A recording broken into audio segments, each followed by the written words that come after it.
The Richie Allen Show, live on Talk Radio Europe, Fab Radio International, and DavidIke.com. And now, live from Manchester, England, here is Richie Allen. Good to have your company tonight. My only guest tonight needs no introduction at all. Now, this is going to be a new monthly feature where, as I mentioned earlier on, he's going to come on and he's going to chat to us about a specific subject, a specific topic that is important, that's important to him and is important for us to hear.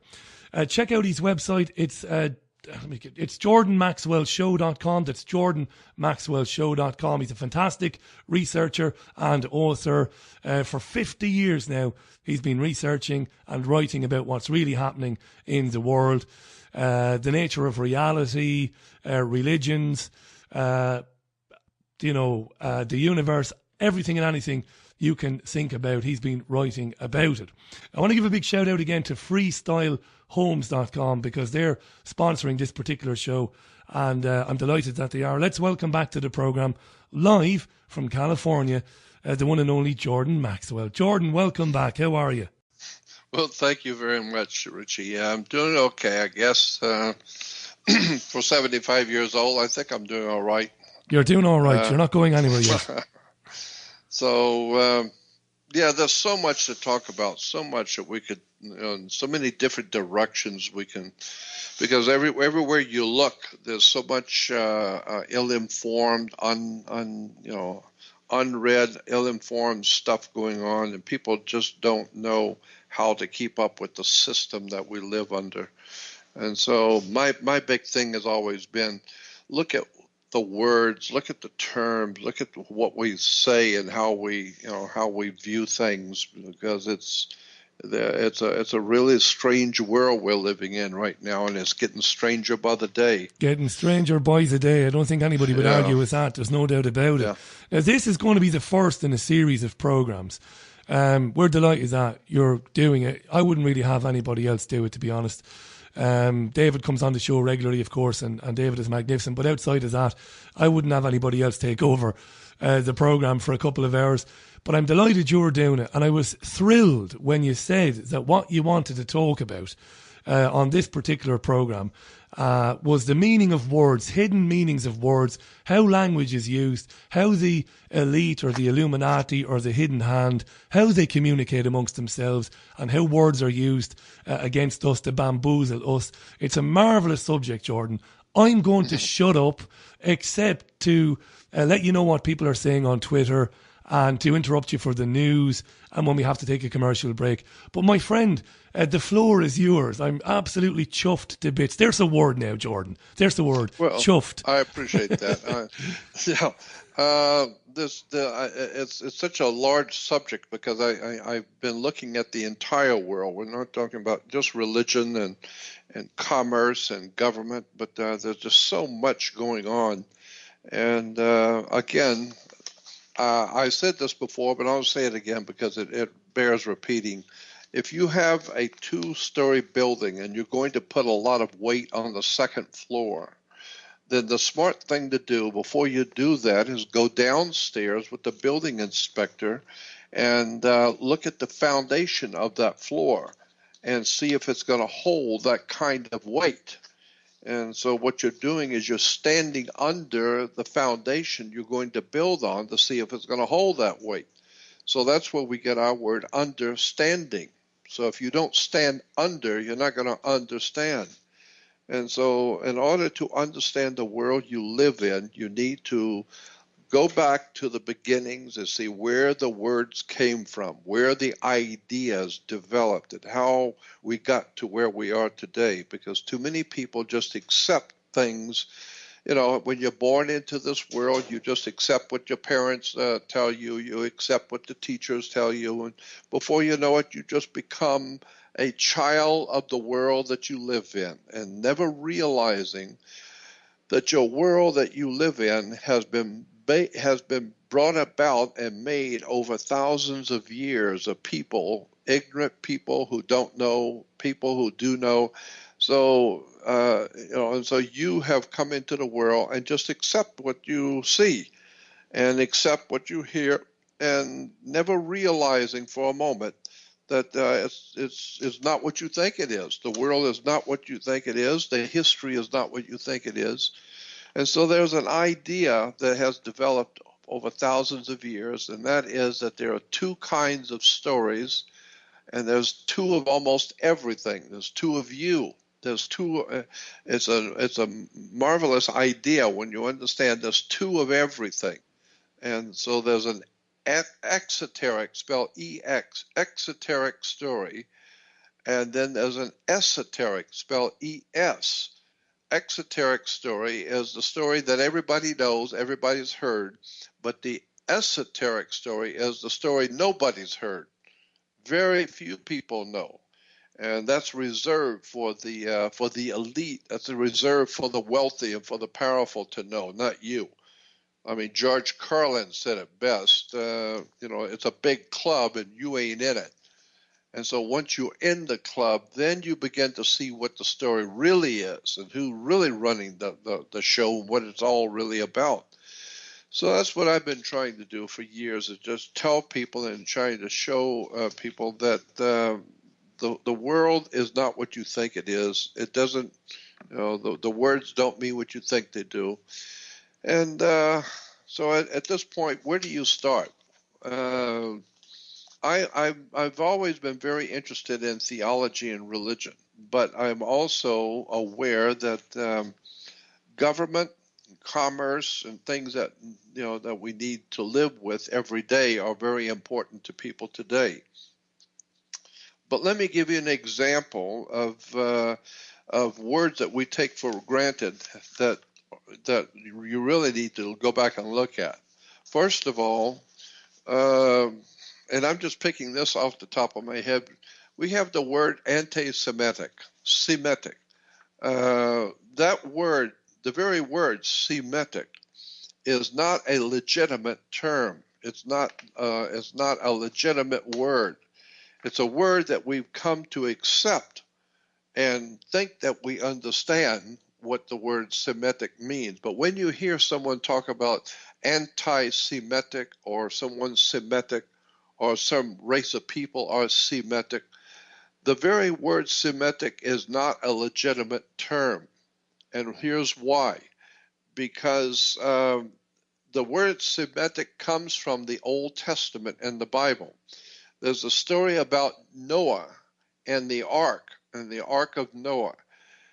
And in the story of the old story of Noah and the ark, of course, God tells Noah that he's going to destroy the earth with a great flood, and that Noah should take his sons. He had 3 sons, and those 3 sons had 3 wives.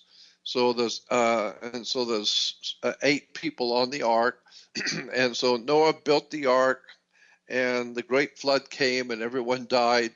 And so after the flood was over, God tells Noah and his sons, go forth, multiply, and replenish the earth. And one of the sons' name, the 3 boys, the 3 sons' name was Shem, Ham, and Japheth. This is all in the Old Testament story in the Bible. Shem, Ham, and Japheth were the sons of Noah. Well, now we find out what the elite have known for hundreds of years, is that in point of fact there was no Noah and there was no great world flood, and that the whole story in the Old Testament of Noah and the ark comes from a far more older story of the Gilgamesh epic is what it's called. And the old ancient Sumerians had a story far, far a long time ago called the Epic of Gilgamesh, in which in that epic or in that story of Gilgamesh, God tells his favorite prophet that he's going to destroy the world, and they'll go out and build an ark and put all the animals on it and put your family, and then I'm going to destroy the world and you will be safe. Well, that's called the Gilgamesh epic.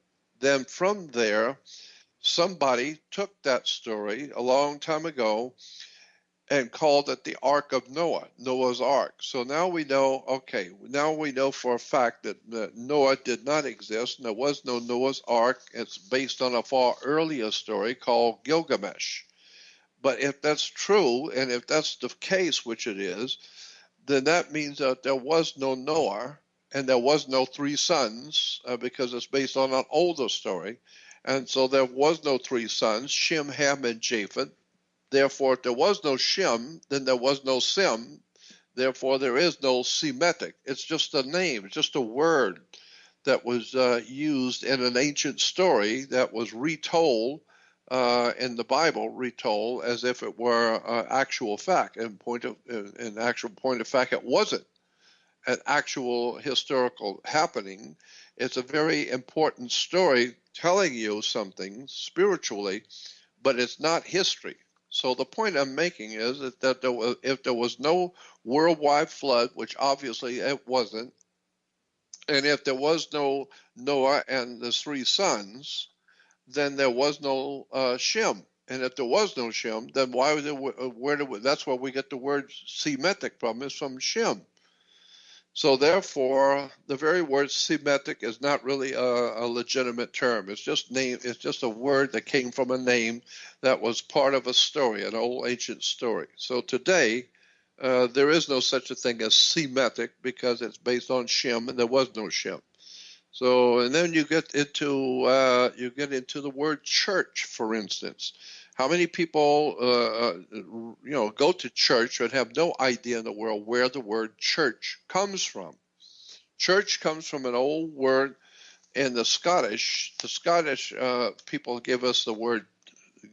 Actually comes from England, church, but church can be traced back to Scotland, where the word church is basically kirk or kirky. K-I-R-K or K-E-R-K can be spelled different ways. Kirk is if you're a Christian and you're going on Sunday morning to kirk, or in English you're going to church. But kirk is based on Circe, C-E-R-E-S, Circe, which is a goddess in the ancient Babylonian system, Circe or Circe. And so when the Knights Templars went with the crusade, they went into the Middle East to take back Jerusalem for Christianity. The Knights Templars, while there in Jerusalem, also learned the customs and the ideas of the people. And so one of the most important religions during the Middle Ages, during the time of the Crusades in the Middle East, was the worship of a goddess named Circe, and she was referred to as Mother Circe, Mother Circe. So they brought that idea back with them when they came back from the great wars in the Middle East, and so they brought back the idea of Mother Circe, and in Scotland, Mother Kirk or Mother Church. And so that's where the word church comes from. It comes from an old Phoenician, Canaanite, ancient goddess named Circe. And the German for church is Kirche, or Kirche, they might say. Yeah, that's interesting, isn't it? Yeah, but now here's the interesting part, is that in the Greek retelling of this ancient story of Circe, according to the ancient legends in the ancient Greek, that Circe was able to hypnotize. She was able to hypnotize people and bring them into her house, and then she would shut the door behind them, and then magically, through some sort of a high magic, according to the story, she would be able to take their minds away from them so that they were mindless. And then because they're mindless, they couldn't find their way out to save themselves. So she took their minds and locked the door, and then she fed on them. She was able to eat them or feed on them and stay alive. And so she was like a black widow. She was able to bring people in, take their minds away, lock the door, and then feed off of them. That was the story of Mother Circe, or Mother Circe, which is Mother Kirk, which is Mother Church. So people don't realize that the very word church comes from an old ancient goddess that would bring people into her house, magically take their minds from them, and then eat off of them. Well, that's basically what's happening today. There are millions and millions of people going to churches. They have no idea in the world where the religions come from. They have no concept or idea about what they're doing. All they know is they go because everybody else goes, and that's what they've always done. And so they finance and send money to the church and give money to the church. They give their life and their homes and their properties to the church. And they've always, but when you talk to them, they have no idea what's being taught. They have no concept of where ideas have come from. They don't know what the words mean. And so, like the old story is that Circe took their minds, excuse me, and therefore they were not able to find their way out again. Well, that's the same thing we see today. Even in the Christian religion alone, there's like 2,100 different Christian denominations around the world. Over 2,000 different denominations and groups of calling themselves Christians.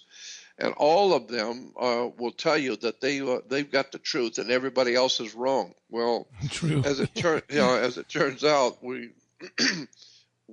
like the Bible says, by their fruits you shall know them. So, what is the fruitage of 6,000 years of religion? Today, all over the world, people are ignorant, ill-informed, unread, and are being treated like cattle and treated like they are slaves all over the world by the religious leaders who fly around in their $25 million jets. We've got a big case going on in America today with all of these television evangelists making hundreds of millions of dollars a year off of the poor working class people flying around in their jets. And then when you start looking at their personal lives, it's terrible. It's horrible stuff going on. So I'm just saying that when you're going from day to day, look at the words and where they come from. And another example I've given is if you're going to send a package across the country, you can go in your garage and get some rope and tie up the box and ship it, and that should be sufficient to hold it together. But if you're going to take that same rope and go out to the edge of a 10-story building and tie it off and hang on it, if you're going to hang your life on that rope, then you better look at that rope better. It may be all right just to tie a box, but if you're going to hang your life on it, you better check the integrity of that rope. So the same thing is true. If you're going to have a religion, if you're going to be if you're going to vote for something, you better know what you're doing. You better understand what you're involved in and how the stuff works, because it's all man-made, it's all business, it's all corporation, it's all money. And if you don't know what's going on, you will be just like the Bible says, like the ocean, like the waves of the sea. One day you're all for the Republican Party, and then then you find out they're not who you thought they were. Now everybody's going to the Democratic Party, or everybody's going to the Labor Party. Everybody's doing back and forth for thousands of years. Nobody is happy where they are. Why? Because it's all man-made lies, deception, words, misuse of words. Designed to enslave us, I suppose, Jordan. Designed to keep us on questioning. It's 22 minutes to the top of the hour. Jordan Maxwell is on the programme. Nobody has been looking into the occult and religious philosophy as long as Jordan has. Check out jordanmaxwellshow.com. He's talking tonight specifically about the hidden meanings of words, where we get our beliefs from, how words are very important when you're talking about that particular subject, and it's terrific to have him back on. Now, I will not be interrupting you. I just have to jump in every now and then. But I appreciate you doing that. Oh, yeah, but I don't want to do that. There are tweets with questions totally related to this. You let me know when you want those questions, and I'll give them to you. There's some good questions on there. Okay, well, let me give you another example of how we in the States accept things without even knowing.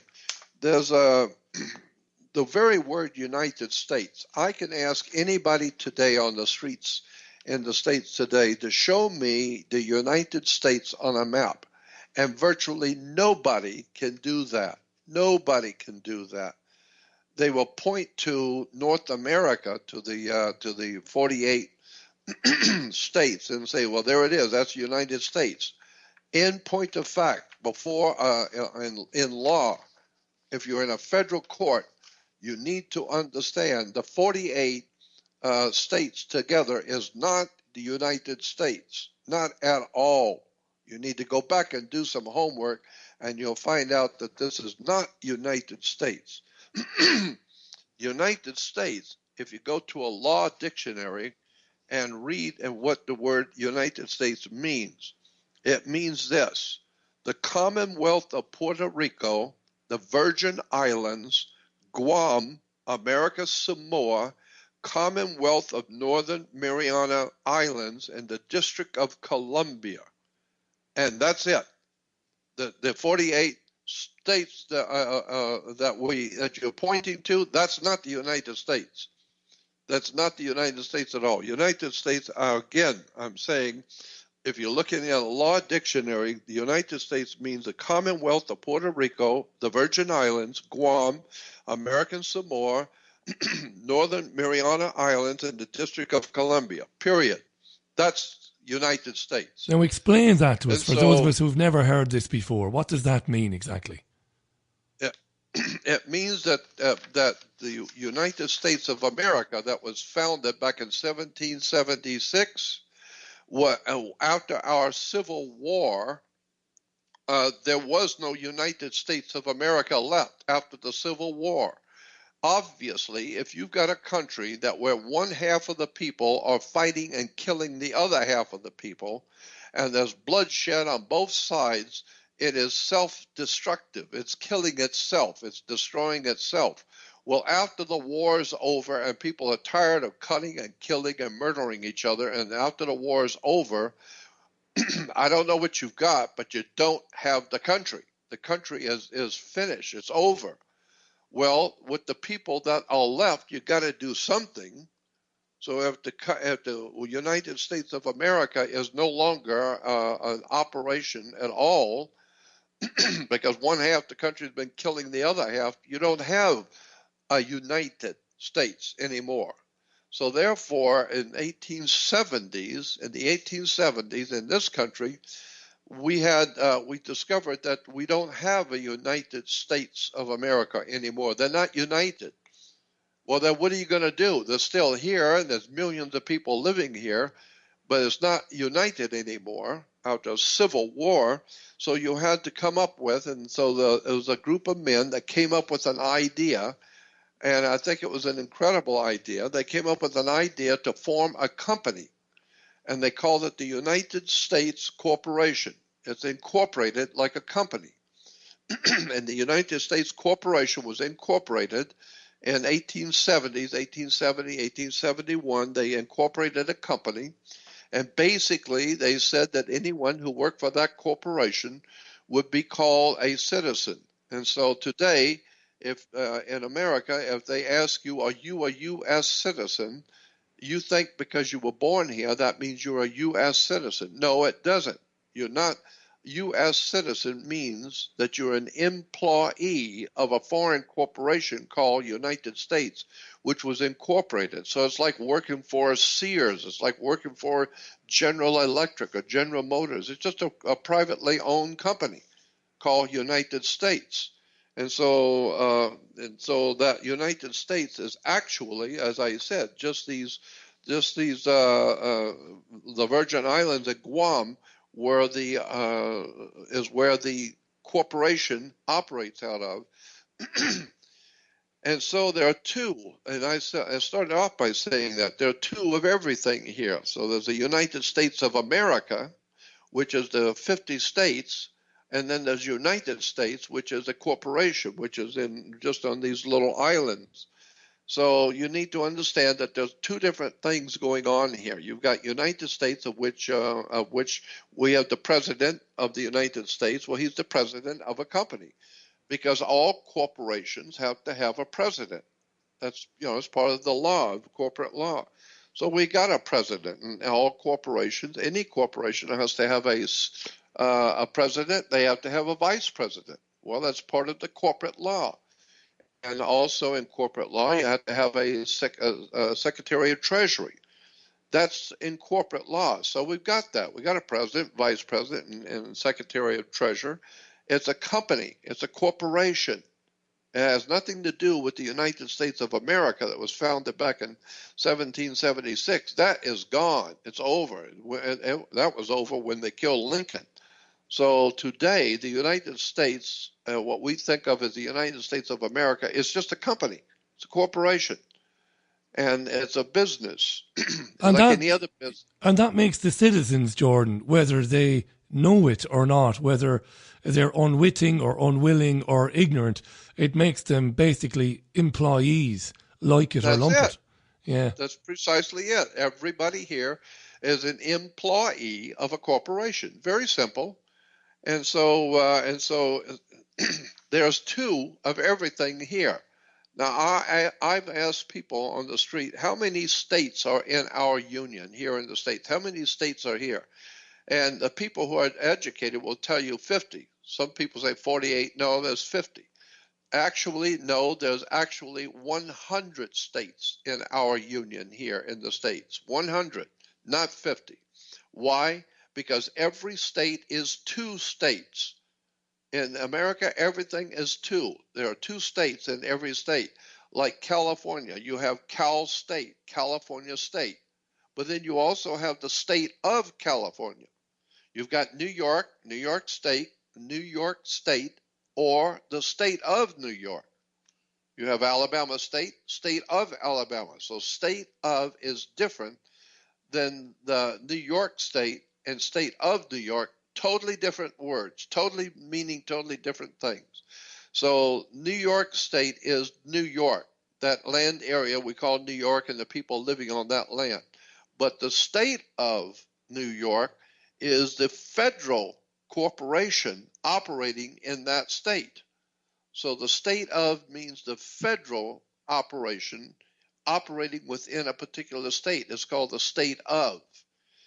And so, therefore, the whole what we call the United States is a corporation, and if it's a corporation and you come into this country illegally, across the border illegally, and you are making money in this company, you're making money, but you're not telling the corporation you're here, then they can, because it's a corporation, they can put a lien on you.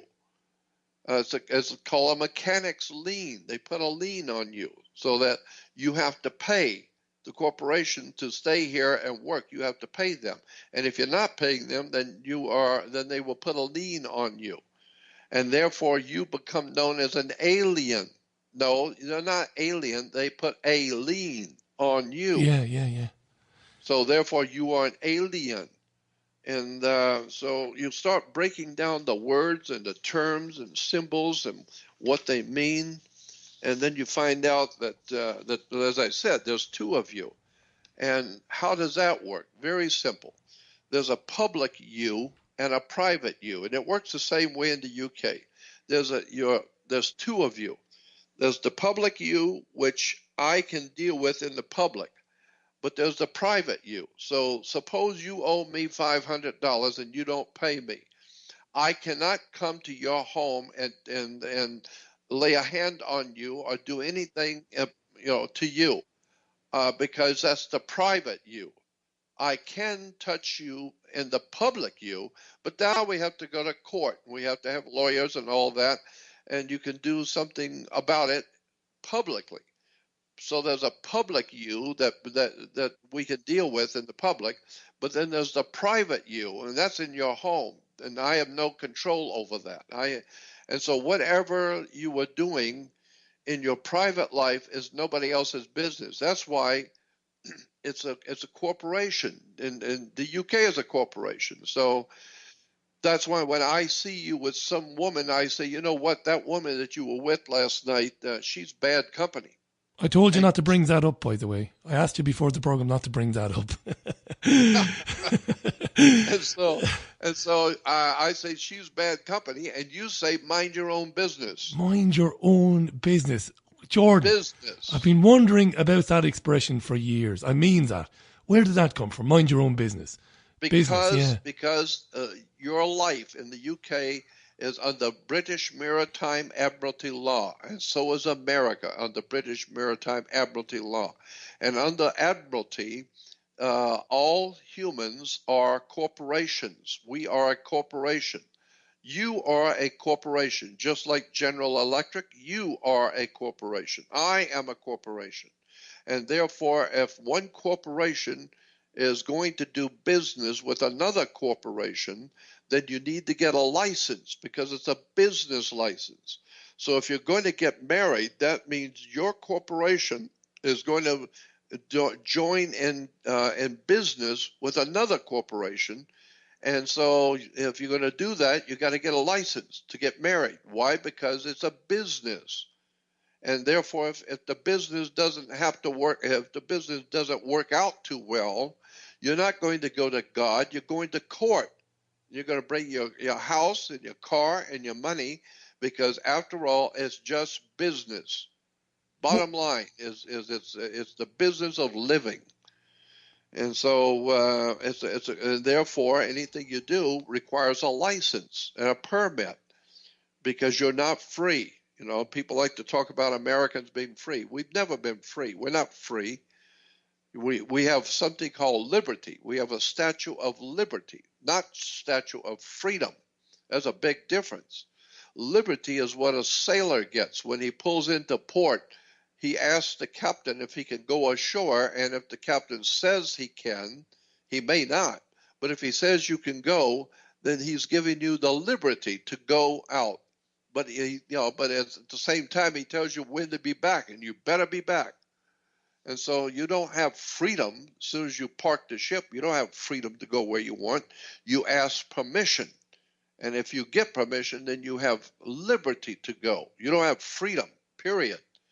And so that's why the Statue of Liberty is in New York. Statue of Liberty is on an island in water, because it's a maritime admiralty term in business. So you just need to understand what these words mean and what the symbols mean, because it's not anything like you think it is. Jordan, we've got 5 minutes before we have to break off for news. Yeah.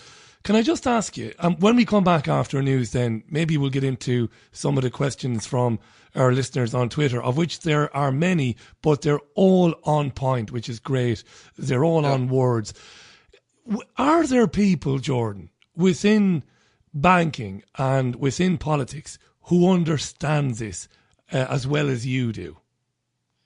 Not very many, because I've talked with bankers and they look at me like I'm crazy because they've never heard such a thing before, and I know why. And I tell them, I know why you don't know, because all you've done is gone to college and gone to university to learn what to do, but you don't learn where it came from. Well, the same thing if you're going to work on a car factory or in a factory. They're just going to teach you what to do to earn a living. They're going to teach you your job. You don't need to know the rest of the story about who owns the company and how it was founded. All you need to know is how to do your job. That's all you need to know. And so this is on a need-to-know basis. And they figured today the people working don't need to know. You just learn your job, you learn what you can do, what you can't do, and don't ask any questions. Just go along to get along, or you're going to get fired. So most people today don't know. So do you know what that tells me then? That tells me that a lot of people come on programs like mine, and they've spoken to you over the years, and they talk about the 1%. There's the 1% of the elite, and the rest of us are 99%. I've begun to believe over the last couple of years, Jordan, that 1% is being very generous. It might only be a couple of hundred people out of 7 billion people. It might be less than that. What do you say to that? Well, if you just remember, even in the story of Noah and the ark, there was only 8 people that were saved. And then the Yeah. Bible has Jesus saying, just as it was in the days of Noah, so it will be in the coming of the Son of Man. Well, if there's only 8 people saved the first time, just going by what the Bible says, then that means that there's only going to be what the Bible calls a remnant. The word is remnant. It's being used in the scriptures, and it talks about a remnant of people. Well, a remnant is the people that are left over. People that are left over, the handful of people who are actually left after a great catastrophe is called a remnant. Well, that's what's happening today. The world is a great catastrophe, but the only people that are getting it are just what is the Bible calls a remnant, just a small, tiny fraction of the people who really understand what the world is and how it works.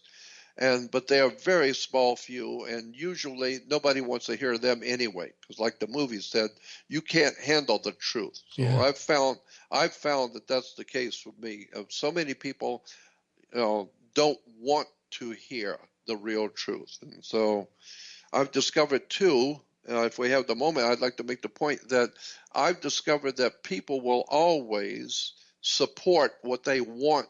They will not support what they don't want.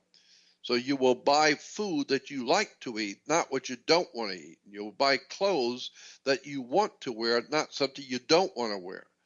And you'll go to a movie or be entertained by what you want, not what you don't want. So obviously, people will financially support and support in any other way what they want. They will not support what they don't want.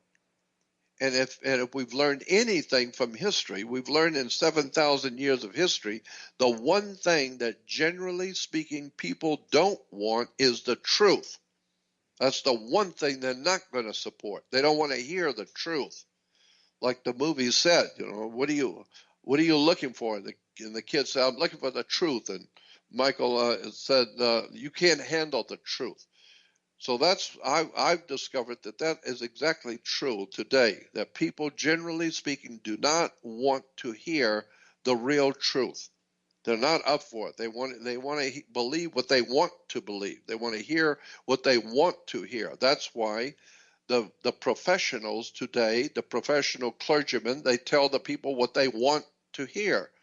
And that's why the churches are filled with millions of people who will give millions of dollars to their religious leaders. Why? Because they're hearing what they want to hear. They're hearing, they're basically having their opinions and their beliefs affirmed to them. And anything that contradicts it is something they're not interested in. Jordan, we're going to take a wee break now. Okay. It's going to be for about 9 minutes, 8.5 minutes. Gives you a chance to go and get a cup of coffee or a glass of water. I'll briefly disconnect from you, but I'll reconnect on the other side of the hour. Marvellous stuff, my friend. Talk to you very shortly. Great stuff. Bye-bye. The brilliant Jordan Maxwell, of course, is staying with us for the rest of the programme. Thanks again to freestylehomes.com. That's freestylehomes.com for bringing this particular show to us. Jordan will be with us every month, and it's wonderful stuff. This is mind-blowing. Now, if you hashtag Richie Allen Show on Twitter and press enter, you will see the tweets of other people, and you will see that they are legion. So when we get into the second hour, I'm not going to pick and choose the comments and the questions to Jordan. I'm just going to get through as many of them as I possibly can. But don't be offended if I don't read your question to him. There are so many of them. A quick break for news. This is Monday's Richie Allen Show in association with DavidIke.com, brought to you today, the Jordan Maxwell Show, by freestylehomes.com. Jordan Maxwell is with me. Check out jordanmaxwellshow.com. For the moment, that's the only website that you should be using to find out more about Jordan. That's jordanmaxwellshow.com. This particular programme brought to you in association with freestylehomes.com. Welcome back. Now, before we get into your tweets, your comments and your questions on words, Jordan, you've got something you want to say specifically. Well, I was going to say, even our the commercial terms we use in business, because we were talking about business. Well, if you look up in a law dictionary, look up the word commerce, and you will see that the word commerce actually means the same as Congress. Congress and commerce come from the same, it's basically the same word. And Congress in a law dictionary, or commerce in a law dictionary, has to do with sex. Sex is called commerce or Congress. There's co-res and then there's Congress.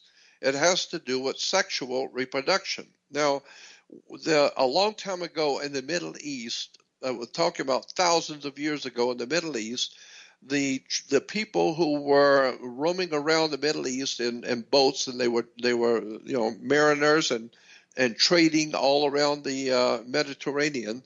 They developed an idea, a concept that was developed over a period of time, and it was based on the idea that business and commerce was based on the idea that there's only two things on the earth: land and water.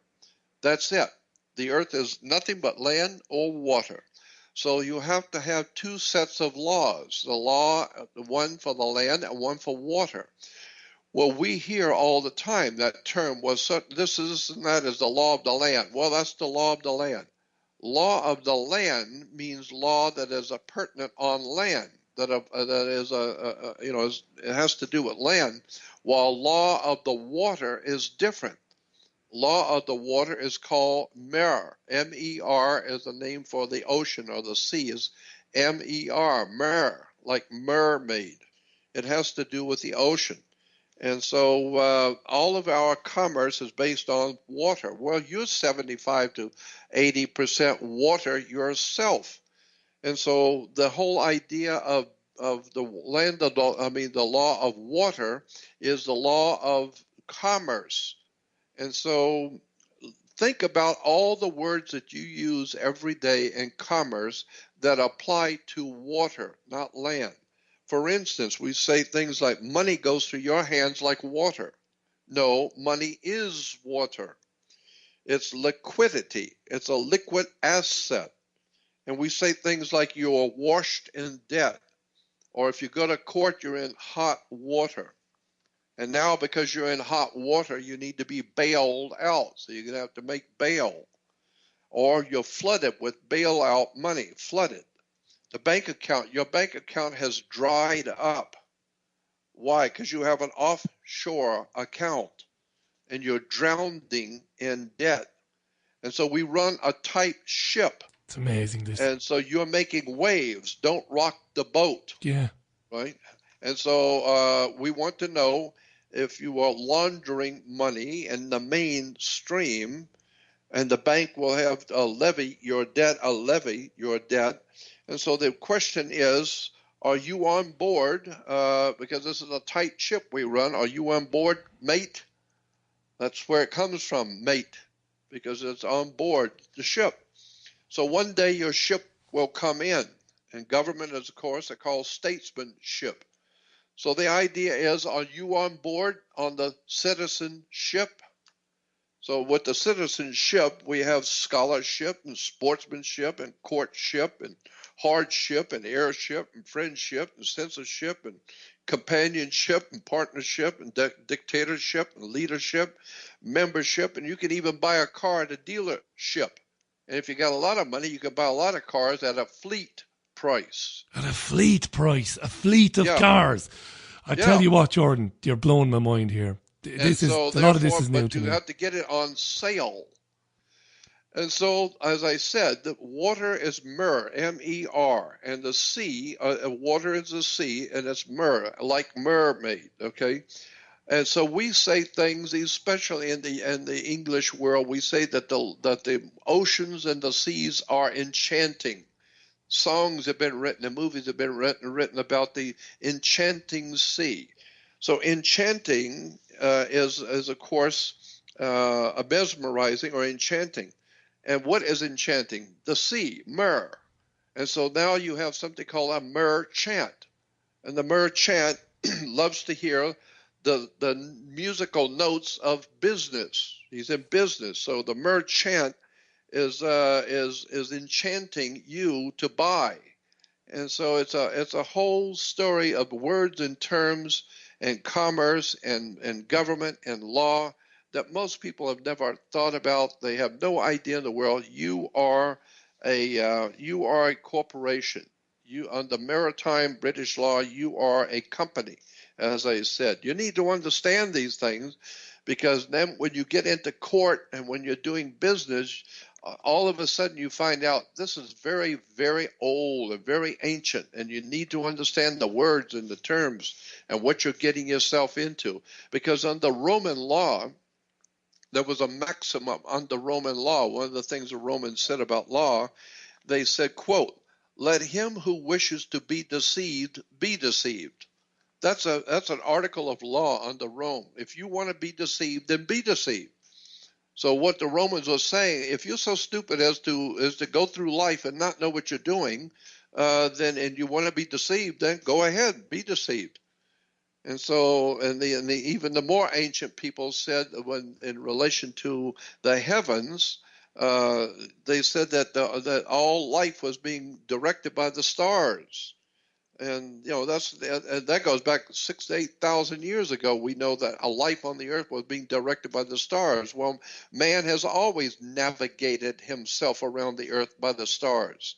So the idea was put forth that in the English language, star in the Old English was Astar, Astar. And Astar is what we take the A off and just call it star. No, it's Astar. And so the idea was, in the ancient world, if you don't understand the Astars in the heavens, then your life is going to be a disastar. And this is exactly what's happening today. People live in their lives in a disaster. Why? Because they don't understand the heavens. They don't understand the words, the terms, the planets, how the universe is put together. They don't understand how business works, religion, commerce, government. They just don't get it. And they don't understand that this has been around, this whole thing has been around for thousands of years being perfected. And if you're going to live here, what you really need to do is back up and find out how much you don't know about the world you live in. It's an incredible story about how we do not understand how things work anymore. We live under something called, in the Western world, we live under something called cemetery law. All land is under cemetery law. Why? The word cemetery comes from the word cement. Everything is cement in a cemetery. And so we all live in a cement jungle, it's called. We live in cities, and it's all cement. So we're living in a cemetery law. Because all of our dwellings are cement, and so if you're living under cemetery law, and there's a certain kind of law on the earth called cemetery law, and if you're living under it, that means you're living in a cemetery. And if you're living in a cemetery, but you're walking and breathing and moving around and operating in a cemetery, you're a zombie. And so that's why today we got movies and TV shows talking about zombies, because that's what the masters, that's what the elite see the peoples of the nations as. We're all a bunch of zombies. Mindless consumers. That's all we are, is just consumers. And because we live in cement palaces, we live in cement homes, and so we live under cement laws, so we're walking around in a cemetery. We're zombies. So again, it's just words and terms and how the world really works that is fascinating once you start getting into the dark side of the way the world really works. And that's what I've been trying to get people to listen to for all these years. So it's brilliant, Jordan. Story. It's absolutely fantastic. It's 17 minutes past the hour. Jordan Maxwell is going to be with us until right up to the end of this hour, to the end of the programme. I'm just going to read out a few comments now. Some of them are questions, some of them are comments. You can follow what other people are saying by just putting in hashtag Richie Allen Show on Twitter, and you can read everybody else's tweets and see what people are saying as well. Loads and loads of comments about this, massive interest in it. Najat says, inside the eyes of the Mona Lisa, researchers discovered hidden codes. Are there occult messages everywhere? We might get into that in a future programme, Najat, but it is interesting. Martin Oakes is on to talk about maritime law. Jordan has just gotten into that. There's been a number of questions from listeners about Washington DC, the City of London and the Vatican, and questions being asked, Jordan, to go back to what you said before the break, before the news. Are Washington, D.C., London and the Vatican independent states, independent countries? Well, we know about the Vatican anyway, but Washington, D.C. and London, what do you think? Well, that's true, that they are corporations, they're companies, and they are incorporated together, and it goes back to the British East India Company and the founding of the corporation called the United States of America, because we were called originally, when there were 13 colonies, they were originally called 13 companies. And that's why, if you're in the Marine Corps, well, I said that we are corporations. Every human being is a corporation, according to British law. Every human is a corporation. Well, when you die, we say you're a corpse, because you're a defunct corporation, so you're a corpse. And so, again, there's just so much to deal with on this level of talking about commerce. And then when you get into religion, that's a whole nother story about the use of words and terms and symbols, and what those terms and symbols really mean, where they actually came from. And we touched on that earlier with the Ark story. Speaking about Andrea has asked this. This is interesting now, and then I want to get to a question by Richard. Andrea says, would Jordan say that the Federal Republic of Germany belongs to the USA, for example? I think it does, she says, at least according to the Marshall Plan. The Federal Republic of Germany. What does that mean, Jordan? Federal Republic of Germany. Well, that's a whole different subject from what I was talking about. But it does connect to because the whole word republic is a very interesting term. It has the first two letters as R-E. Re means to do it again. Then you have public. So to have a republic means to do it again. And so it has to do with a venue, where something is happening, as opposed to where it's happening now is called a venue. So you have a change of venue. But if it's dealing with money, going from one place to the next, you have revenue or revenue. Revenue is revenue, to move money from one place to the next. So when you break down words, and I'm not really that well informed on this general subject. It's just something I've been listening to the experts over the many, many years. So if I bring anything to the table of any value, it's because I've been in the company of all of the great minds and all of the brilliant minds that have been studying this stuff for years. Because I always say, and I'm saying it again, I'm not the world's foremost authority on anything. I've just been in the company of extraordinary minds all my life, and listening to incredibly brilliant people talking about stuff that most people in the world will never even know exists. And that's why I'm fascinated with how much people don't know. It's incredible. It's all there. It's all there.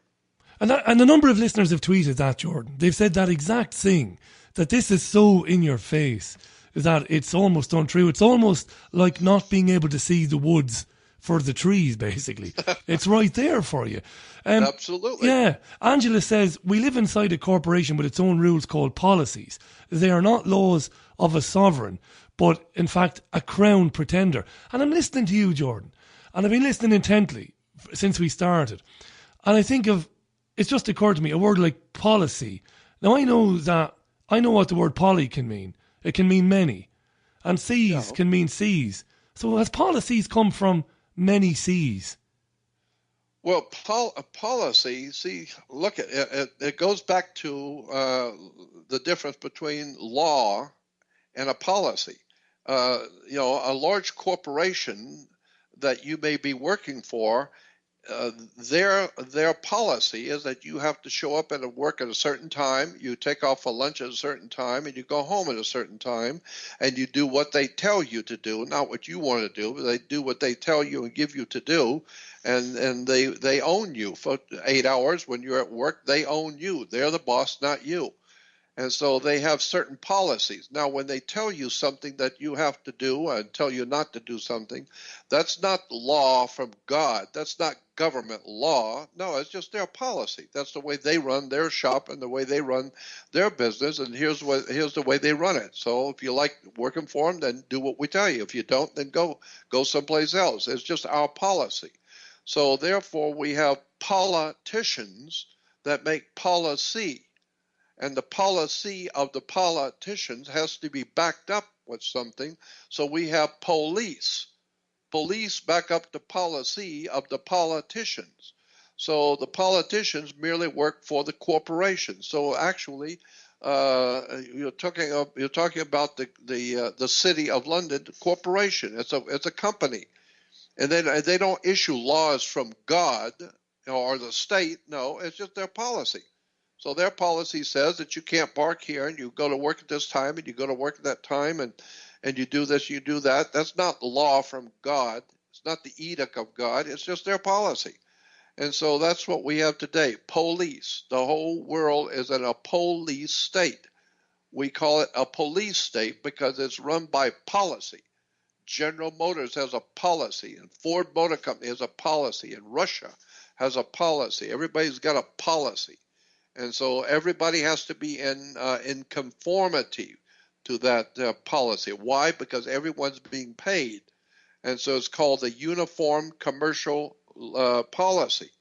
And therefore, anybody who works for the corporation has to wear a uniform. Why? Because it's uniform commercial business, uniform. So you have to wear a police uniform, a fireman's uniform, or a waitress uniform. You have to wear a uniform. You go into church, school, you have to wear the church uniform. They want everybody to be uniformity. They want everybody to be in uniform. Why? Because it's just a business. The church is a business. Your government's a business. And as a matter of fact, what you do personally is a business, just none of my business. And so all life on the earth is a business. It's money changing hands, people making deals. Big deals, little deals, small deals, lying deals, but it's still just business. And that's why the mafia says, we have to kill you. Not, personally, I like you, but it's just business. You made a deal, you didn't pay, and so somebody's got to do something about it. So it's just business. So the way the world works, it's a business. And we don't understand that certain countries make a lot of money off of another country. Well, they've got to put that money back. I mean, America spends billions buying oil from the Arabians, but the Arabians are holding our money that they made. Well, they got to give us back that money because that's where it comes from, is from America. So they got to give America back its money. So how did they do that? Well, it's just business. They come over here and buy everything. They come over here and buy huge hotels and buy corporations and buy cities. The Arabs come over here and just buy and buy and buy. And people say, well, that's terrible. The Arabs are going to own this. They're going to own that. No, they have to put the money back to give it to us. It's our money. So we give them something. They give us oil. We give them a hotel. It's just business. So it's a real interesting story about how words and terms and commerce and religion, all of this is connected behind the scenes. But most people don't know that. Jordan, we've had a very good question from Colin, who's listening in Dublin, Ireland. And Colin asks, do these games, these word games, these games that obviously the elite have been playing with words, are they exclusive to the English language? And then he says this is really synchronistic to him because he was only talking about this subject today to a friend and he didn't understand or didn't realise we were going to be talking about it on the programme. So is it an English thing or would it work in any language? Well, the concepts, and this is what I was trying to talk about today on a different show. There are concepts, and then there are words, the etymology of words. But not always is the etymology of words important if you're dealing in conceptual ideas, concepts. And one of the most important areas that you can see that point, that etymology of words is important only in certain subjects, while on the other hand, conceptual ideas are important in politics and religion. and the etymology of the words are not important. A classic example of that is that in religion, there are certain things I believe in the New Testament. For instance, the New Testament story of Jesus is a metaphor. It's a symbolic story. And if you're reading it as history, you're going to be part of the Christian world today, which today has over 2,100 different Christian religions and different orders of Christianity throughout the world. 2,100 different Christian religions, and all of them feel that they have the correct truth. And find out that no, it's a misunderstanding of words. So forget the words and go look at the concepts and see where these words have come from. And that's a whole story. It needs to be discussed later in another show. But and I don't want to get into it now because it's very depressing to some people to hear how their religion is basically a conceptual idea developed thousands of years ago in commerce. And the words and terms in religion and in churches today are commercial terms. And, when you go into a church, it's like going to a show. And the very word theology comes from a Greek word the, T-H-E. T-H-E or T-H-E-O, theo, is a Greek word for God. That's why today we have something called a theater. You go into a theater. The is God. And so the idea is a theater is a God show. It's a show about God. It's called a theater. And so churches are like a theater. You go in, you pay money, you go in, sit down, and there's a show, and it teaches you something about God. It's called a church. And and then when they pass the plate, you're paying for the show, God's show. But the problem with that is when you go to a movie or go to a theater or a show, you're not learning anything. You're just being entertained. You're just being given something to entertain you, to teach you, but you're not really learning anything. And that's one of the problems I've had with the churches all my life. Is I wanted to learn something in every church I went to so many different churches when I was growing up as a kid. I'd go to different churches with different friends, hoping to find some church that's actually going to explain to me what the words mean, what the symbols mean, where all of this stuff come from. And nobody talks about what I'm talking about in church. Nobody. So if you want to find out what's really going on, you're going to have to start doing some homework on your own. And that's what I've been trying to do, is help people who want to know. Because I'm not interested to be happy in church sitting in something called a pew. I don't want to be given a show. I want to learn. I want to know. This is why Christians are referred to as believers. When you go to a new church, they ask you, how long have you been a believer? I don't want to be a believer. I want to know. I want to be able to prove something. So you need to educate yourself if you're going to live in this world. That's all I can tell you. Do you believe Jesus Christ is your Savior? It's the first thing they ask you. Yeah, it's absolutely incredible. We're going to pause. It's 28 minutes to the top of the hour. Then there's an interesting question from Emlyn, which is related to what Jordan was talking about previously. Emlyn asks about the Secretary General of the United Nations, and then asks, is Jordan aware, does the United Nations have a president? A president which might be hidden. Jordan might answer that after the break. Very quick break. Back then with more questions and more points. These things always fly by. That's the way it goes, and there are lots and lots of questions and emails. We're not going to get to them all. But this is a wonderful introduction to this subject tonight with the great Jordan Maxwell. Back in a couple of seconds. Do you want to know how to take your power back? How to transform your relationships, disempowering emotions and addictive behaviors into your soul's gifts of profound love and healing? Visit livingasyoursoul.com for free in-depth articles, online workshops and much, much more to find out how to live as your soul and master your power of love and healing. Livingasyoursoul.com for your soul solutions. NeonNettle.com, a new voice in alternative media. For unfiltered news at your fingertips, visit NeonNettle.com, the UK's #1 alternative news site. In association with The Richie Allen Show. NeonNettle.com. Do you have money problems? Do you want to avoid vaccines, antidepressants, painkillers, statins, chemotherapy, or worse? Sincerely, do you want to know why you've had a miscarriage? Fluoride and chemtrails calcify your spiritual pineal gland. Why don't they want you to become spiritual? Did you know birthmarks are from past lives, as are many allergies and phobias? Are you risking reincarnation by not knowing your soul contract? Do you want to get to the bottom of your spiritual experiences, including accidents? For the solution, visit healingking.com. That's healingking.com. Welcome back to the programme. 26 minutes to go to the top of the hour. We've got Jordan for about 22 more minutes. Let's get straight back into it. And Jordan, that question from Emlyn, which I'm just scrolling down now to make sure I've not lost it, was about the Secretary General of the United Nations. Emlyn asked, who is the president then of the UN? I've heard, says Emlyn, that this is a secret and it's hidden. Has Jordan come across that?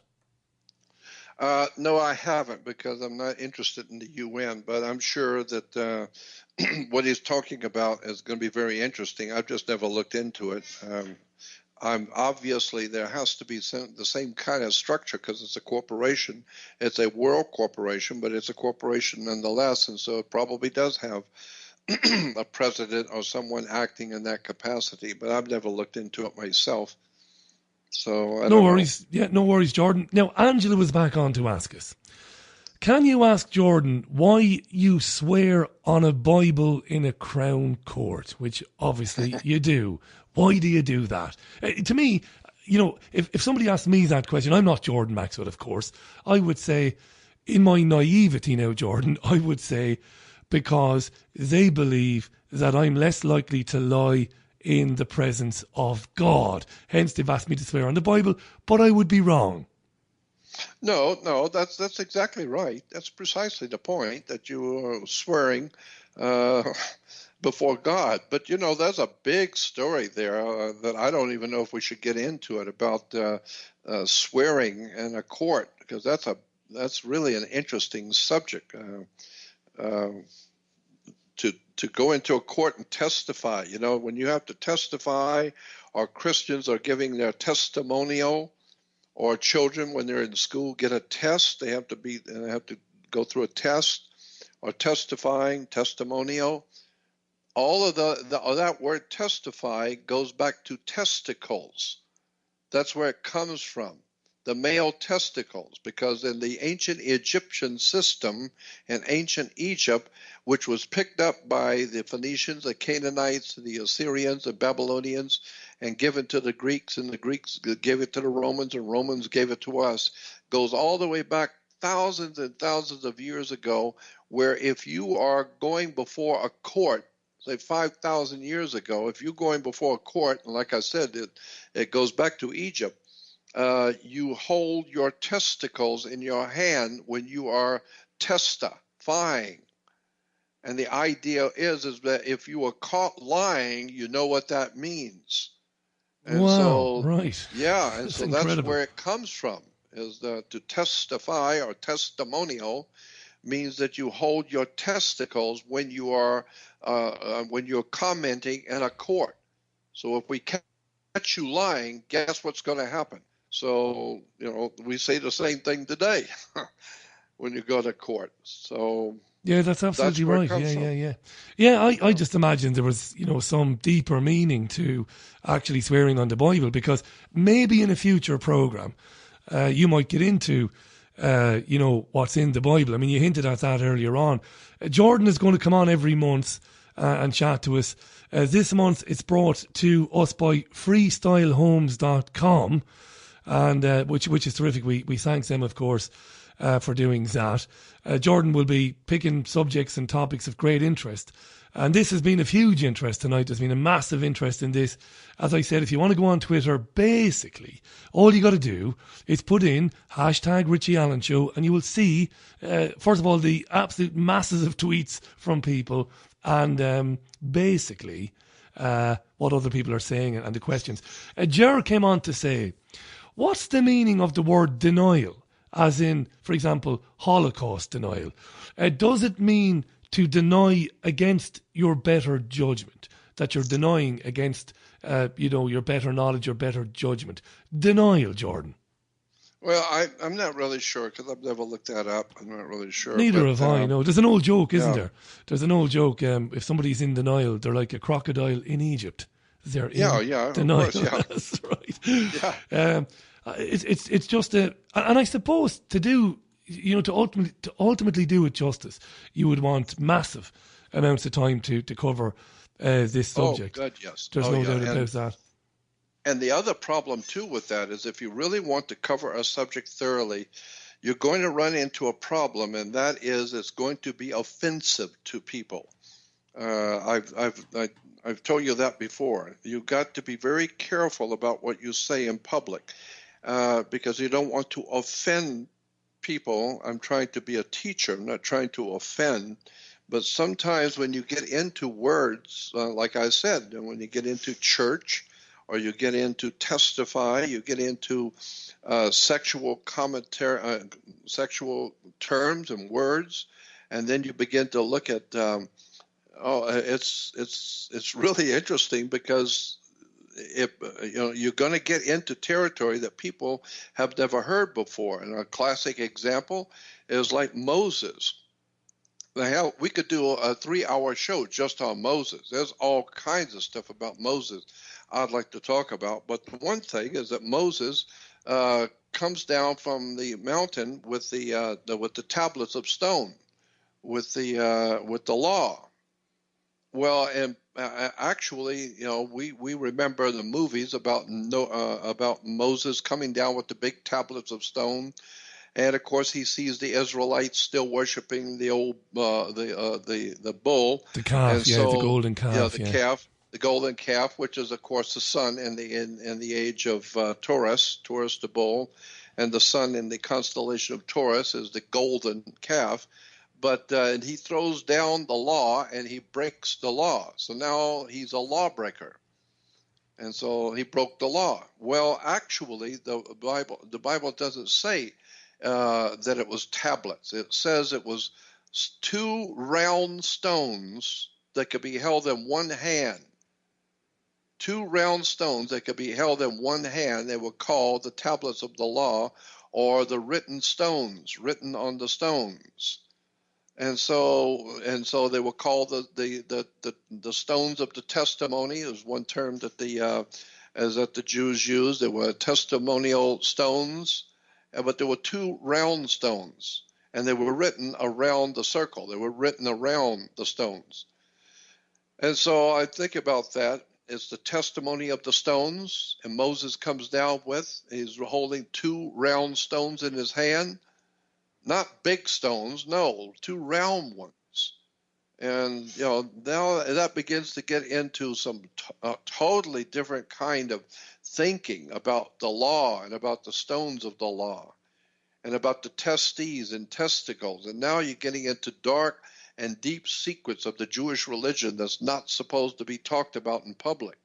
And then if you're talking about that, you might as well get into the dark hidden secrets that Indiana Jones and the Last Crusade and the Raiders of the Lost Ark and all that kind of stuff. Now you're really getting into some really interesting dark secrets that Hollywood is making and putting into movies and to different religions, Christianity, Judaism, and Islam, all 3. Why, Jordan? Are there? Phil, I asked you this before.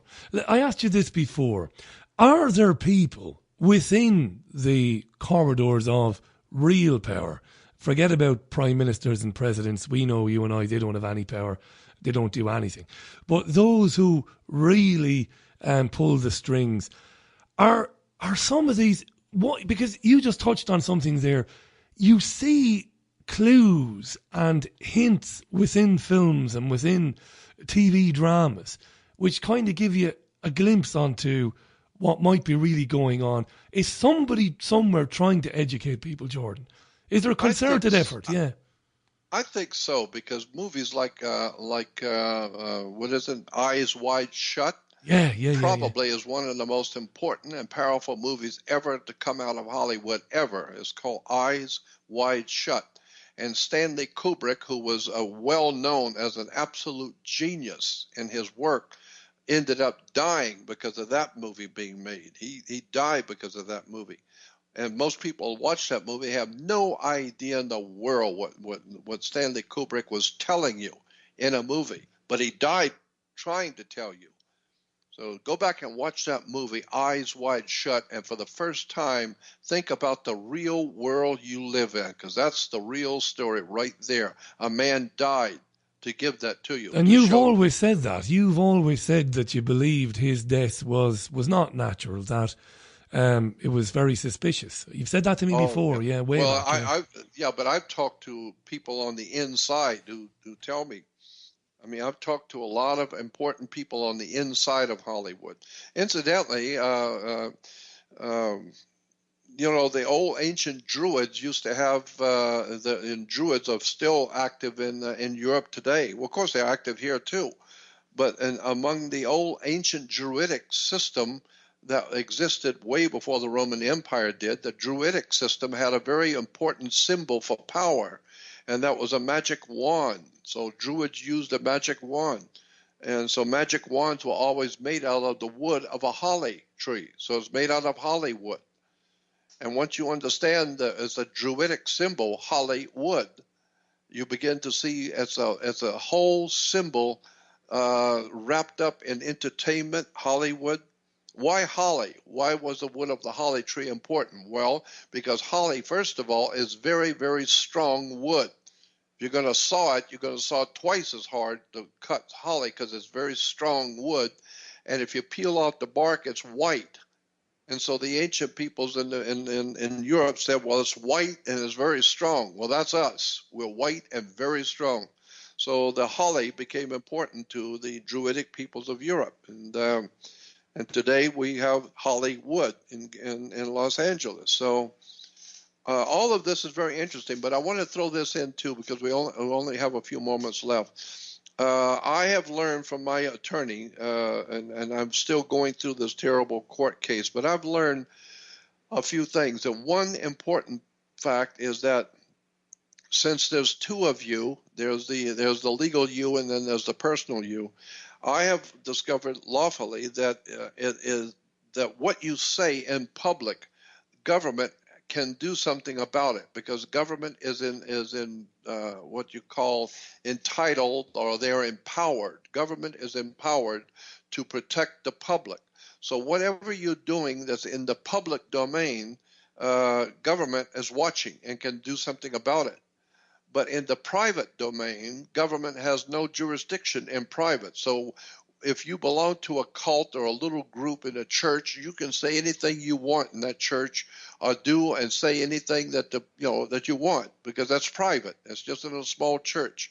But you can't go out into the public on television and say the same thing. It can't be done. So now you're talking to the public.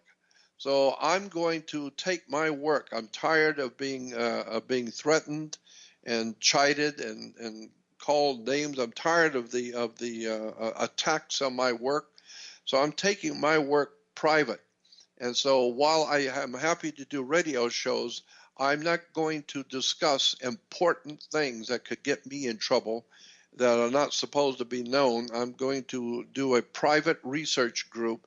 And so if you want to join my private research group, I will be dispensing information, continually through the emails or whatever, all kinds of documents and subject matter that nobody's ever dealt with before, or things that have been right in front of you never saw before. But I'm not going to do it with the public, because I've had enough problems dealing with government and talking about these kind of things in public. So I'm starting a private research club, and it's just going to be a hodgepodge of all the stuff that I've been looking at for years. I want to dispense it to those people who want to know. So if you just go on my website to Jordan Maxwell Show, SHOW, Jordan Maxwell Show, you will see above the head, above on the top page, you'll see Research Society. Just click on that and put your email in, and probably within the week, I think within this week, we're going to go live with the Research Club and with the Research Society. So if you want to be a part of it, it's probably going to start about Friday or Saturday. This coming Friday or Saturday, we're going to go online. So if you want to be a part of it, just go on to Jordan Maxwell Show and go to Research Society and put your name in and put your email, and we'll get back to you in about a week from now. I've just tweeted that out there now, Jordan. Thank you. Yeah, all you've got to do is give Jordan your email address and away you go. There were so many other questions about different words. Devlin was on to ask about paintings a town red, when we feel blue, why are we green with envy, that sort of stuff. Fascinating questions. I think that's right. Yeah, it is. Do you want to get into that? I mean, we've probably only got about 4 minutes time. Do you want to make that the last little bit of information before we do get? What I'd like to say is that your life is really being affected by unseen forces, and I am totally convinced from all of my years of listening to the experts and seeing the evidence that our lives are being orchestrated, like an orchestra leader leading an orchestra. It's being orchestrated, and we don't realize how so many things that go on in our life are just routine, and we don't even think about it. And so you need to keep in mind that there's a spiritual presence on this earth, a very powerful spiritual, unseen presence on this earth that spiritual people have talked about for thousands of years, but it's true.